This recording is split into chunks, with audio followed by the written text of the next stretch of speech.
Aujourd'hui, le Red Day, journée de sensibilisation aux maladies cardiovasculaires chez les femmes. Et pour limiter les risques, il faut prendre de bonnes habitudes. Et on va retrouver pour en parler Florian Chevalet. Florian Chevalet, vous êtes ce matin avec une nutritionniste et vous allez nous donner quelques conseils pratiques, Florian.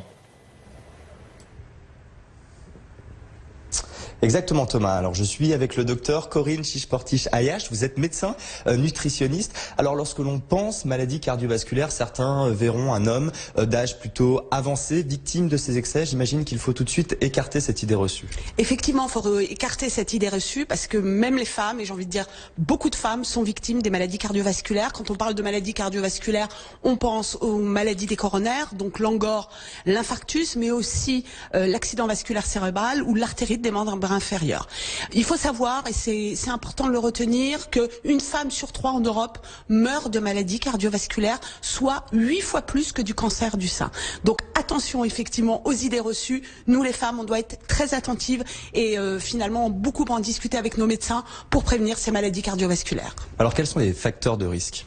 Alors dans les facteurs de risque, finalement, il y a 2 types de facteurs de risque. Et c'est ça qui est intéressant. Il y a ceux qui sont dits non modifiables, notre hérédité, notre âge, notre sexe, sur lesquels on peut pas changer grand-chose. Mais il y en a aussi qui sont modifiables. Et ça, c'est des opportunités en termes de prévention.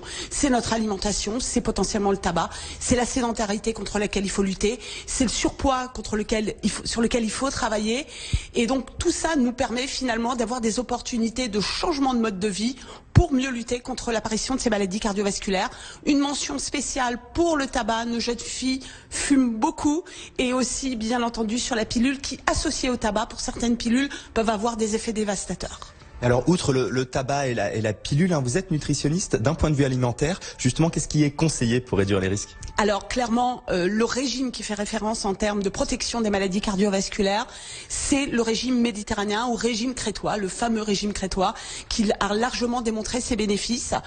Pourquoi ? Parce que quand vous associez finalement une consommation de protéines peu riches en matières grasses, notamment ce qu'on appelle les acides gras saturés, comme les viandes rouges, que vous privilégiez donc du coup plutôt les viandes blanches, les volailles, le poisson, associé à beaucoup de légumes, des fruits, des céréales complètes, l'huile, la célèbre huile d'olive qui est particulièrement bon, certains laitages, un petit verre de vin de temps en temps, et ben vous privilégiez finalement une alimentation qui a largement démontré qu'elle pouvait vous protéger sur les maladies cardiovasculaires. On a même démontré dans une étude espagnole qu'elle réduisait le risque de mortalité cardiovasculaire. Donc on est sur le régime de référence. Et puis j'imagine ne pas hésiter pour les femmes à en parler à leur médecin. Effectivement, il faut que les femmes soient le plus conscientes possible de ce sujet et dès le plus jeune âge, qu'elles s'enquièrent finalement avec leur médecin référent, que ce soit le gynécologue, le médecin traitant, de leurs chiffres clés qui sont les chiffres importants, leur pression artérielle, leur chiffre de glycémie, leur taux de cholestérol, ce d'autant encore une fois qu'il y a des facteurs de risque.